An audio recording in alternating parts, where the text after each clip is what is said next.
A quick addendum to my AJ Dubois post-fight breakdown. I do want to give credit to Daniel Dubois for what he did really well in this fight. I feel like I was somewhat overly critical in just pointing out what AJ did incorrectly during the fight. But Daniel did just displayed terrific game plan and technical execution.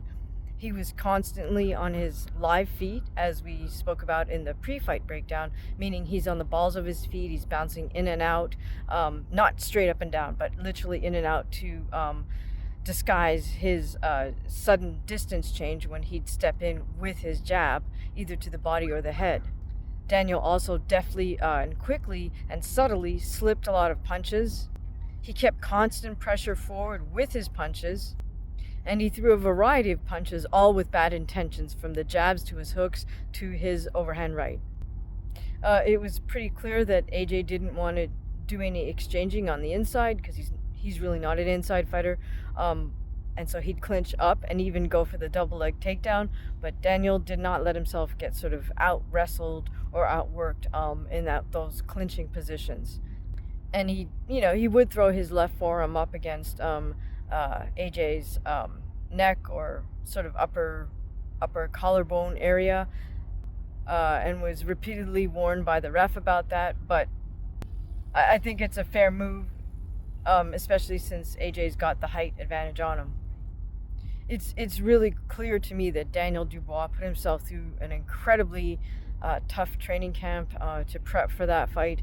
Just the volume he was able to dish out against AJ for a solid 5 rounds or solid 4 rounds and change made that completely evident. And also the fact that he was, AJ did land those 2 hard right hands on him, and he just wasn't flustered at all and came right back with his counter right as AJ threw his uppercut. But it really wasn't that final exchange. Although it was the final exchange that sealed the deal, it was really just the all the other damage from right from the get-go from round 1. Now, I will say this about sort of on AJ's behalf. When a fighter gets dropped hard, as he was in the first round, it's really difficult to come back from that. It takes incredible cornerman work to try to revive a fighter and refocus them after a first round drop. You can't just apply ice the way you normally would, the ice bag to the back of the neck. You got to do more than that. You got to be pouring cold ice water on the fighter's head, maybe down on their lower back, just to snap them right out of it. You might have seen some trainers even slap their fighter in the face a little bit. I mean, it shouldn't be done out of spite at all. It really should be done as an effort to just literally to snap them out of it, to revive them. We're not allowed to use smelling salts anymore, so that little slap on the cheek kind of serves that same sort of purpose.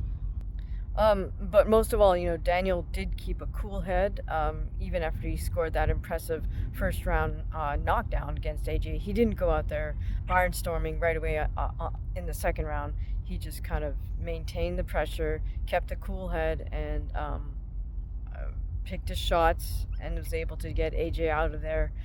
Just accumulation of damage over the 4 rounds. What do you think were Daniel Dubois' best assets in that fight? Let me know in the comments.